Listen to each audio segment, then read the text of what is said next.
Welcome to Massive Beers. My name is Matt. We do the beer stuff here, and kind of weirded out that I haven't reviewed this beer before. Yeah, Dancing Gnome. This is their Lustra. I've done a bunch of Dancing Gnome reviews. Most of them have come from viewers who have sent beer over the years. Been to Pittsburgh a couple times myself, but I've had this several times. Just never reviewed it. This is kind of their OG kind of like, what do they call them? I always forget this word. Flagship. That's the word I'm looking for. Flagship beer, and it's probably been a year or two since I've had it last. But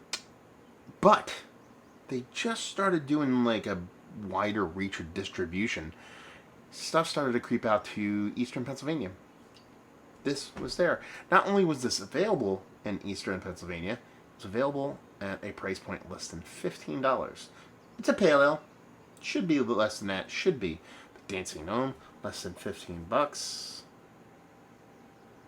This is the, we're talking about mid-May right now. This is canned mid-March.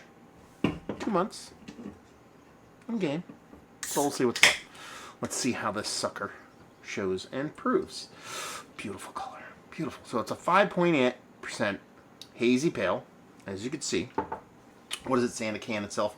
It says American Pale Ale, 5.8%, Citron Amarillo hops. Well, maybe a little bitter in there. Amarillo can throw that off.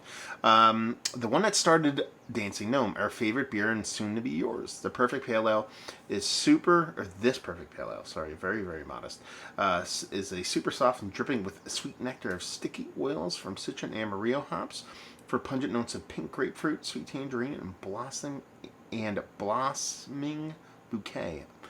And blossoming bouquet, that sounds weird because it doesn't mean much. Bouquet of what? I assume flowers. Yeah, label-wise, I actually really do dig Dancing Gnome's labels. This is just like a clear label with a bit of color on it, so you have that gold, silver thing going on. I like the barcode. 1, vertical, makes sense. And 2, I believe that would be the silhouette of Pittsburgh, if I was not mistaken here.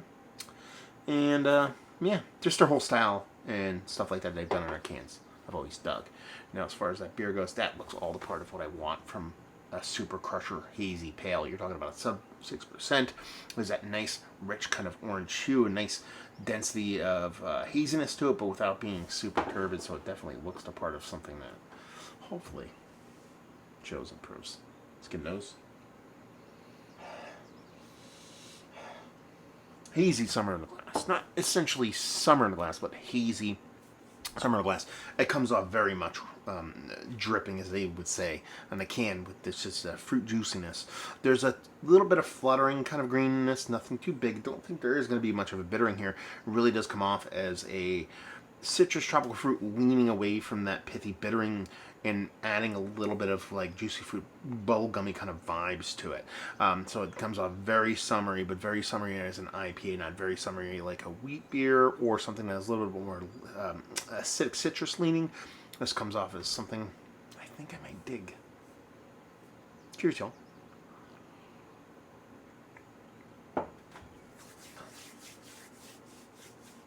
There's a little touch of bitter in here, nothing too crazy.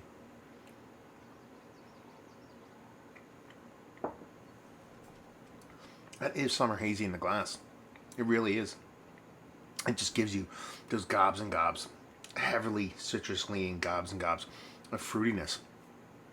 Pineapple citrus, pineapple orange, pineapple grapefruit is really the big thing I'm getting here. And the other things, you got this fluttering little bitterness that isn't all that sturdy or big, but at the same time it's there to act as kind of like a counterbalance to that sweetness, so it's just not one note and one sweetness on sweetness on sweetness, which I really appreciate. It does come off just a skosh thin-ish. It's not thin, but when I compare it to some of the like my favorite kind of hazy chuggers, like the Boats of the world, the Baby Genius of the world, the Cane Sneak Boxes of the world, it's just a decent step below that as far as mouthfeel goes. Lends itself to being ultra drinkable, So I'm not going to sit here and get kind of like all like hot and bothered over it. When you're talking about something that pushes 6, I do like just a skosh more kind of mouthfeel in my hazies. At the same time, I think it's kind of a nitpicky thing. You could definitely kind of talk, or I could talk myself into that being a positive. It lends itself to being ultra drinkable and something you can crush the crap out of. Again, soapboxy stuff. You get this in sub 5, close to 4. It's kind of an all-time world beater. I will drink this all day, the rest of my life, kind of stuff. Keep it at that 5.8%. At a sub 15% price point, I will rip this beer any day of the week. It's not hyper aggressive. Some beers are a little bit higher in ABV. Here we're talking Pseudo Suze of the world, stuff like that. Quite a bit more aggressive beer, and that's a great thing for beers when they want to be kind of a big ABV drinker at a low ABV. But something has to be said for something that is deftly, and that's probably the word that comes to mind, top of mind when I think about a beer, is deftly made in a way that it's hop forward. It's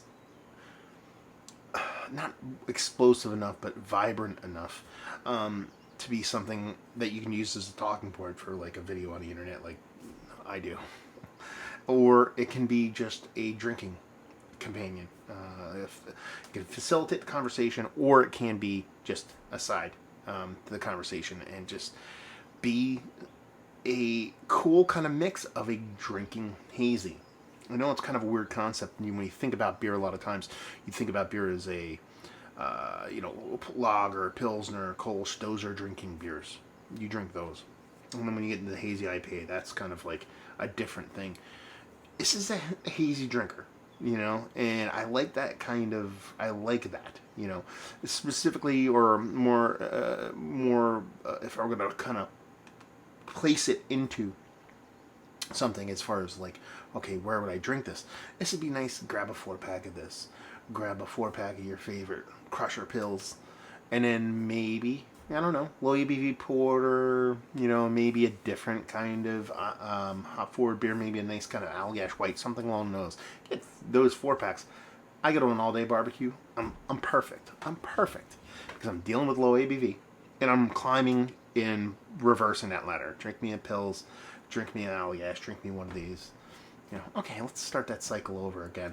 You know what I mean? And just, not there to really just crush beers and talk about beers, not like a bottle share kind of thing. It's like a barbecue drinking beer. That's where this one kind of really, really shined for me. But in general, just as a standalone chugger, tasty. Again, not super explosive. It's not going to rewrite the book on what we think hazy pales are. But as far as cleanliness, well-madeness, that deftness I was talking about, a touch of how they made it, be hard-pressed to find something markedly better. Let's put it that way, for what it is. Dancing Gnome, Lustra. Took me way too long to review it, but here we are. We have reviewed it. Now we get to talk about it with y'all. Have you had this beer?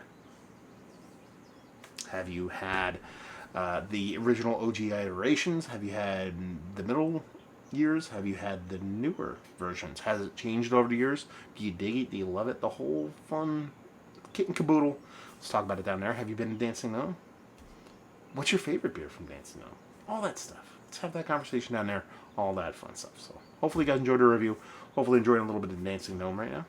Hope to see you next time. Cheers, y'all.